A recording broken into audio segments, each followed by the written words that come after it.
একজন আল্লাহ তিনি দেখেন, তিনি জানেন, তিনি সাহায্য করতে পারেন। এই বিশ্বাস যে বান্দার মনে বসে যায় তার আর কোনো টেনশনই নেই। একটু জোরে বলেন না, টেনশন কাদের? টেনশন কাদের? যাদের এই বিশ্বাসটা কম, দুর্বল। টেনশন কাদের? একটু জোরে বলেন না, ঠিক কিনা? এবার আমি যেটা বুঝাতে চাচ্ছি একটু খেয়াল করবেন। প্রত্যেকটা কাজ প্রথমে কি কঠিন বলে না, প্রত্যেকটা কাজ প্রথমে লেগে থাকলে, ধৈর্য ধরলে করে দেন কে? করে দেন কে? আজকে বিমান দেখেন ইজি মনে হয়, কিন্তু এটা ভাবলে ইজি নয়। রকেট দেখেন কোথায় এখান থেকে চাঁদের দেশে চলে যাচ্ছে, এটা এত ইজি ব্যাপার নয় যতটুকু আমরা ইজি মনে হয়। কথা বলেন না, কঠিন ছিল। এবার আসেন, আল্লাহ পাক বলে যে বান্দা আমি আসি, তো তুই এত টেনশন করিস কেন? যে মেয়ে তেলা পোকা দেখলে এক লাফে অন্য জায়গায় চলে যায়, সে মেয়ে মা হওয়ার কষ্ট সহ্য করতেছে হাসি মুখে। বুঝাইতে পারি আমি ব্যর্থ, আমি বুঝাতে পারি না হয়তো আপনাদেরকে। যে মেয়ে তেলা পোকা দেখলে এক লাফে দূরে চলে যায়। অনেকে আছে করোনা থেকে মরে যাবো, সমস্যা নাই, করোনা দিয়ে তারপরে ডিএস নিব না। আমাদের এলাকায় আসেনি তো করোনা হইলেও মরে যাইতে পারি।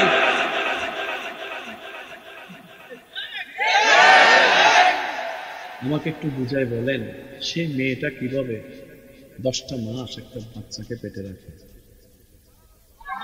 আপনার মা, আমার মা কিভাবে 10টা মাস পেটে রেখেছে? বমি হয়ে গেলে একরকম শান্তি লাগে, কিন্তু বমি না হয়ে যদি বমির ভাব আসতে থাকে, এটা কিন্তু মেজাজও গরম করে, শরীরও খারাপ করে, বিরক্ত লাগে।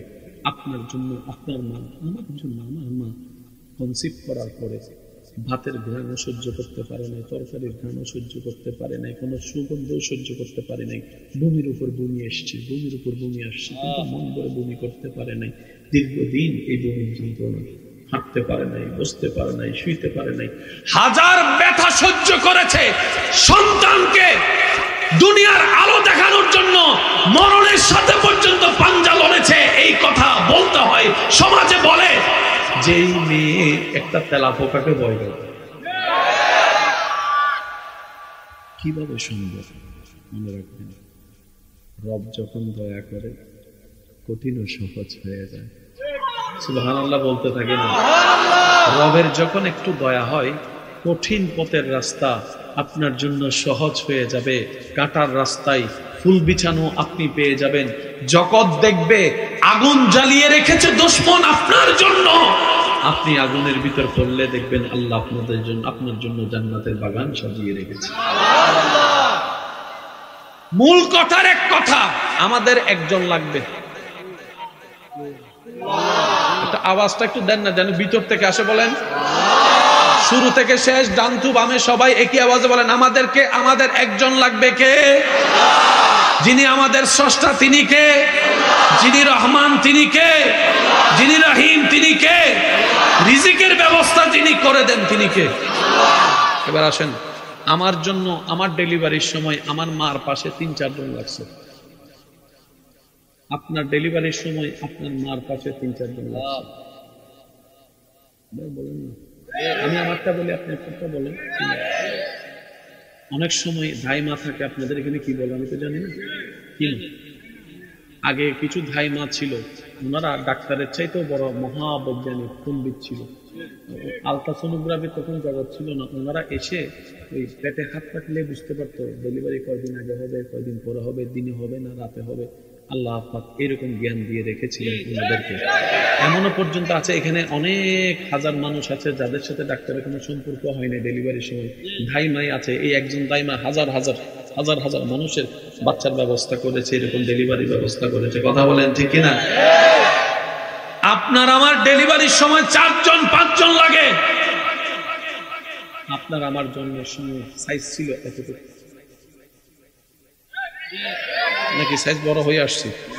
সাইজ ছিল লাগছে এবার আমাকে একটু উত্তর দেন, একটা হাতির বাচ্চা যখন প্রসব হয়, আর একটু জোরে, যার জন্মের সময় বডি থাকে এত বড়, হাতির বাচ্চার জন্মের সময় বডি থাকে অনেক বড়, পা বড়, নাক বড়, শরীর বড়, একটা হাতির বাচ্চা মাকে দেখেন ডেলিভারির সময় মারা গেছে।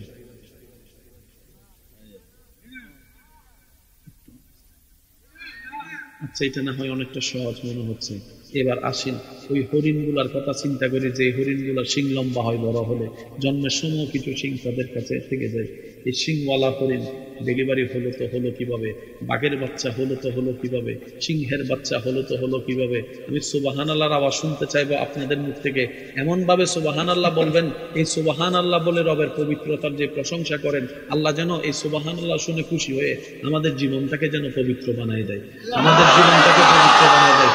এবার একটু খেয়াল করে দেখেন, হাতির বাচ্চার জন্ম হলো, হাতির মা বাচ্চা জন্ম দিয়েছে, কোনো ডাক্তার লাগে নাই, কোনো ডক্টর লাগে নাই, কোনো ওষুধ লাগে নাই, কোনো ইনজেকশন লাগে নাই, কোনো চেম্বার লাগে নাই, কোনো মেডিকেল লাগে নাই। হরিণ জন্ম দিল, কুমিরে জন্ম দিল, বাঘে জন্ম দিল, সিংহ জন্ম দিল, জেব্রাই জন্ম দিল, মোটে জন্ম দিল, দিতেই আছে।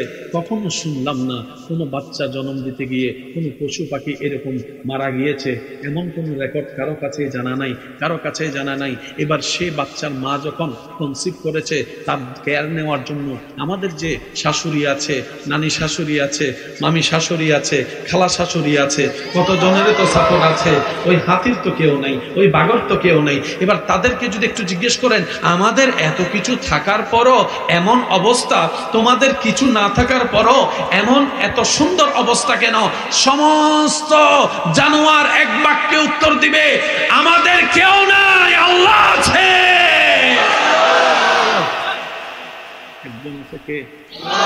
জোরে বলেন, মন মতো করে বলেন, আল্লাহ। আমাদের একজন আছে, তিনি কে? আল্লাহ পাক বলে যে, হরিণ যখন বাচ্চা পেটে, আমি আল্লাহ রহমতের নজর দিতে। একটু জোরে বলি না সুবহানাল্লাহ। তোদের তো সেবা করার জন্য মানুষ আছে, মানুষ সেবা করতে তো হাত লাগে। ওই হরিণের শাশুড়ি থাকলেও তো হাত তো নাই, সেবা করবে তো করবে কিভাবে, ডেলিভারি করবে তো করবে। আমি আল্লাহ আমার প্রত্যেকটা সৃষ্টিকে, শব্দটা একটু নোট করবেন, আমি আল্লাহ আমার প্রত্যেকটা সৃষ্টিকে এই পৃথিবীতে যুদ্ধ করে টিকে থাকার জন্য যা কোয়ালিটি দরকার, আমি আল্লাহ প্রত্যেকটা সৃষ্টির ভিতরে সেই নিয়ামত দান করেছি।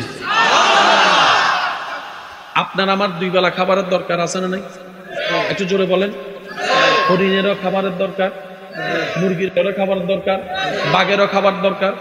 আপনি যদি একটু অন্যদিকে খেয়াল করেন, পশু পাখির খাবার অর্জন করতে হয় প্রত্যেক দিন মৃত্যুর সাথে পাঞ্জা লড়ে। হরিণ যখন তৃষ্ণার্ত হয়, পানি খেতে যায় নদীতে, কুমির বসে থাকে। এবার কুমির তার খিদা নিবারণের জন্য যখন হরিণের উপর আক্রমণ করে, হরিণ বাঁচার জন্য যখন মাঠের দিকে দৌড় দেয়, ওখানে বাঘ মামা বসে থাকে। আপনাকে আমাকে প্রত্যেকদিন মরণের সাথে পাঞ্জা লড়ে খাবার নিতে হয় না, খাবার নিতে হয়।